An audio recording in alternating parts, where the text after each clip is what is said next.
A very good evening. Welcome to State of Business on our television. I'm Ashing Sani Veerasinghe. Let's have a look at the headlines for today.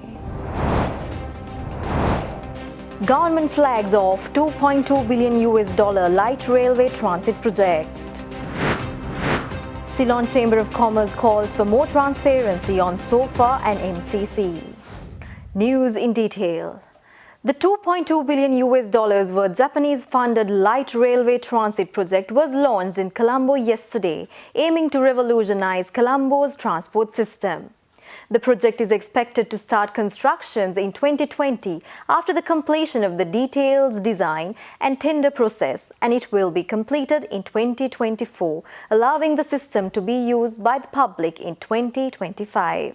The light railway transit, also known as LRT, is expected to reduce travel time between Malambe and Fort to just 30 minutes with 16 stations along the way. During peak hours, the trains will pass a station every 3 minutes and limited stop trains are expected to be introduced during off-peak hours that will reduce the time to 28 minutes. The total investment for the project is $2.2 billion and $1.85 billion will be provided by the Japan International Cooperation Agency as a soft loan. The interest rate of the loan for the civil works and procurement of equipment is 0.1% and for the consultancy services is 0.01% per annum. The repayment period is 40 years, which includes a 12-year grace period. The construction work is scheduled to commence in early next year and plan to finish the constructions by 2024. The officials also say that the LRT system will be available for the use of the public in 2025. Around 25 trains will be used for this LRT system, and each train will be made up of 4 cars with a total capacity of 800 passengers.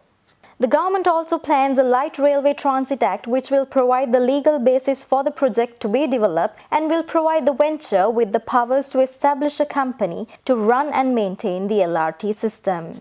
Here, Minister of Megapolis and Western Development Partly Champika Ranavka addressing the gathering.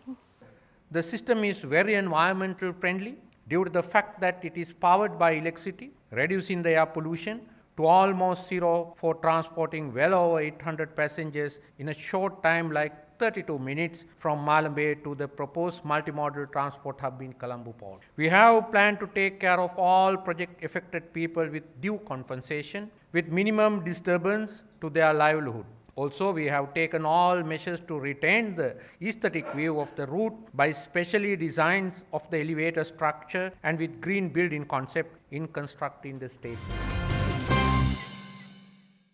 Speaking at the launch of Japanese-funded light railway transit, Prime Minister Ranil Wickremesinghe said that the government has plans to make the megapolis the largest city in the Indian Ocean.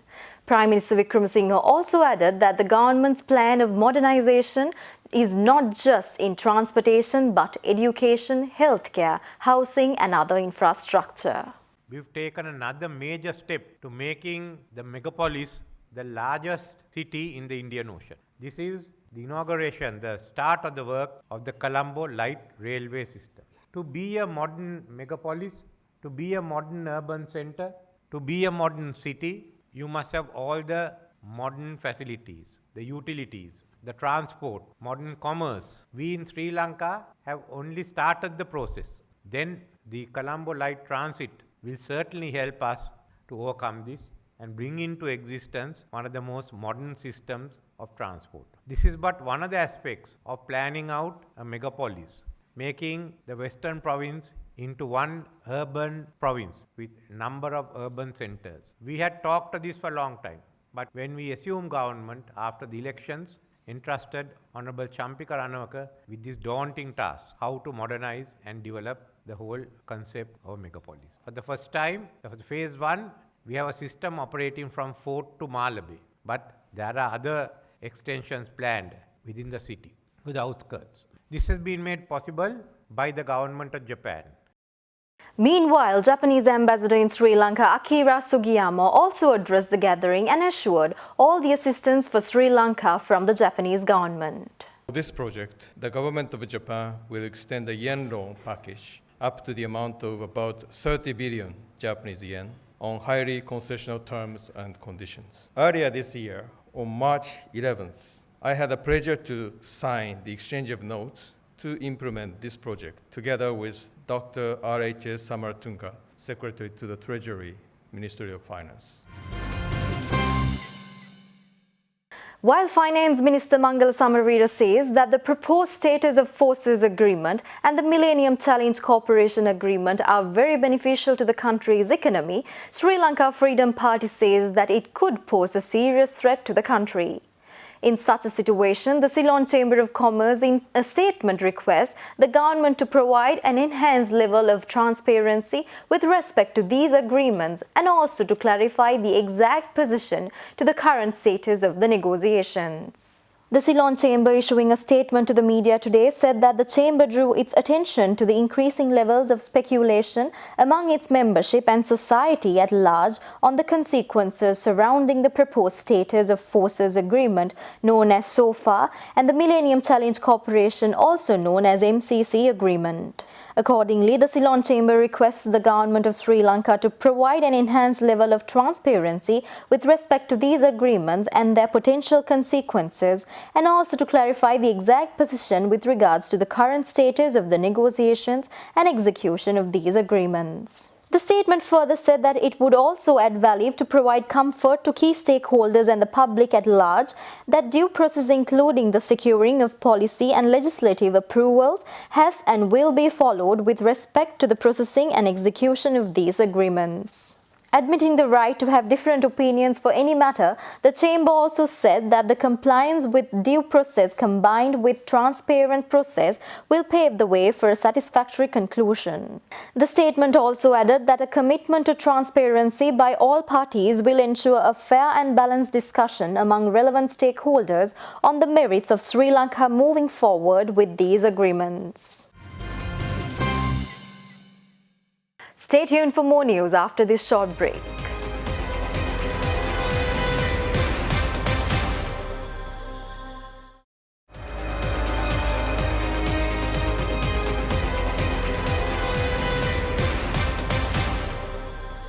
Welcome back after the break. State-owned enterprises remain as an integral component of Sri Lankan economy, being most prevalent in strategic sectors of the country including energy, water, ports, banking and insurance, commuter transportation, aviation and construction.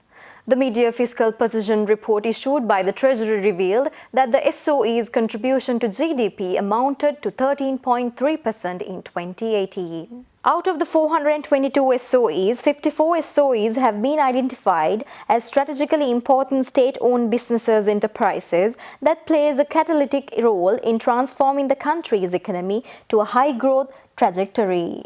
At present, 287 SOEs are being monitored by the Department of Public Enterprises, and the remaining SOEs come under the purview of the Department of National Budget. Here are the performances of the three state banks. The asset base of Bank of Ceylon declined slightly to 2,224 billion rupees as at the end of April 2019 from 2,268 billion rupees as at the end of 2018. During the first 4 months of 2019, the deposit base of the bank declined by 0.9% to 1,749 billion rupees compared to 1,765 billion rupees as at end of 2018. Non-performing loan ratio of the bank increased to 5.27% as at end of April 2019 from 3.6% as at end 2018. The bank's profit before tax decreased by 14.8% to 7.3 billion rupees for the first 4 months of 2019 compared to 8.6 billion rupees in the corresponding period of the previous year. People's Bank asset base increased marginally to 1,744 billion rupees as at end of April 2019 from 1,735 billion rupees as at end of 2018. The deposit base of the bank increased by 2.6% to 1,460 billion rupees as at end of April 2019 from 1,423 billion rupees as at end of 2018. Loans and advances decreased by 4.6% to 1,274 billion rupees in the first 4 months of 2019.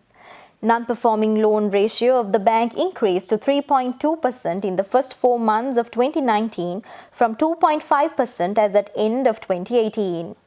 PB recorded a profit before tax of 6.6 billion rupees in the first 4 months of 2019 compared to 7.8 billion rupees in the same period of 2018. National Savings Bank's asset base recorded an increase of 2.9% to 1,080 billion rupees as at end of April 2019 from 1,050 billion rupees as at end of 2018. The deposit base of the bank increased by 18.1% to 871 billion rupees by the end of April 2018 from 737 billion rupees as at end of 2018. Loans and advances increased by 12.1% to 452 billion rupees in the first 4 months of 2019. NSB recorded a profit before tax of 2.7 billion rupees in the first 4 months of 2019 compared to 3.9 billion rupees in the same period of 2018. As per the government policy, NSB is currently engaged with the necessary actions to form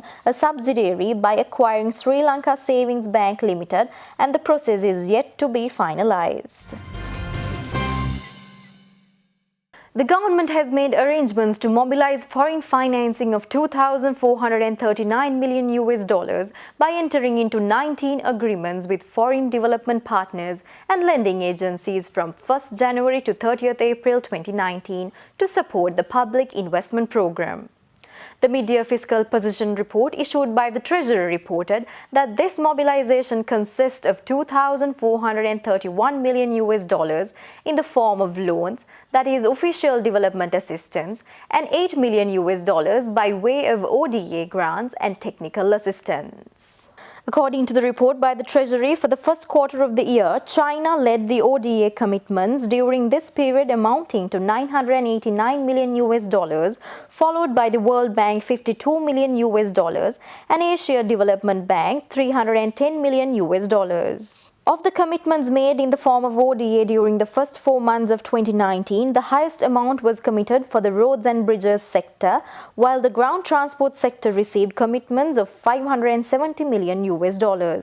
In addition to the funds raised from ODA development partners, $2,400 million was raised through international sovereign bonds during the period under review, of which $1,000 million was raised at a fixed interest rate of 6.85% with a 5-year tenure, while the balance $1,400 million was raised at a fixed interest rate of 7.85% with 10-year tenure. Prices of Sri Lankan tea have been sliding despite their reputation for quality, owing to increased volume and comparatively less demand, with big buyers shifting to cheaper alternatives, plantation industry officials lament. The cumulative Colombo auction average for January to May 2019 is down 41.64 rupees, or almost 7% to 574.9 rupees a kilo, from 616.54 rupees fetched in January to May 2018. An official from Plantation Association said that tea producers had to cope with political and economic uncertainties in key markets, as well as other economic impacts like inflation, which has pushed production costs up. The official also said that around 60% of our produce is shipped to and through North Africa to the Middle East, and problems which arise over there has had a severe impact on the Colombo auction price. He further added that the tea board has come up with a massive promotion campaign about to be launched worldwide to counter this situation. The official also warned that Sri Lanka is currently losing international markets like Egypt and Pakistan, mainly because importers buy tea which could produce a higher number of cups, whereas we specialize in orthodox teas. He also added that Sri Lanka's cost of production is very high owing to the contracting labor force working in estates, adding that the next generation won't engage in the same job of their parents. He also highlighted the need of looking for possible solutions to the issue like mechanization of plucking. Discussions are being held everywhere at present regarding the decision to reintroduce the death penalty in Sri Lanka, and a number of cases have also been filed and taken up before the court. Attorney at law Krishmal Varnasurya, giving a legal explanation over the topic, said that it is lawful the head of the state to sign such an order, but it is questionable if he selects whom should be punished first. The concern in today's world is with the escalation of a complete and merciless spreading of the drug menace, which has been a problem to several parts of the world. Several countries have thought of imposing the death penalty as a deterrent, not just to punish the person who has done it, but also as a deterrent to others who may be compelled to do it. So therefore, that is why it's important for us to look at both sides of this divide. But the primary concern before the country, I believe, is whether the executive arm will consider it necessary at this moment, whether it's a need of the nation. It is also important for us to remember one thing. For the head of state or His Excellency the President to carry out the death sentence or to nominate the place and time, whilst it is lawful, it is not lawful to decide on whom the death sentence should be carried out immediately. We'll be back after a short break.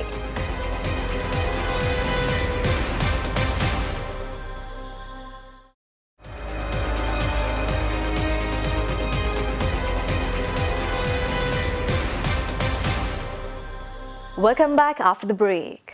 Trading at Colombo Stock Exchange ended on a positive note today. The all-share price index gained 97.42 points to close at 5,508.97, and the S&P SL 20 gained 45.52 points to close at 2,587.84. The turnover was 858 million rupees, with over 37 million shares were traded. Up next are forex rates.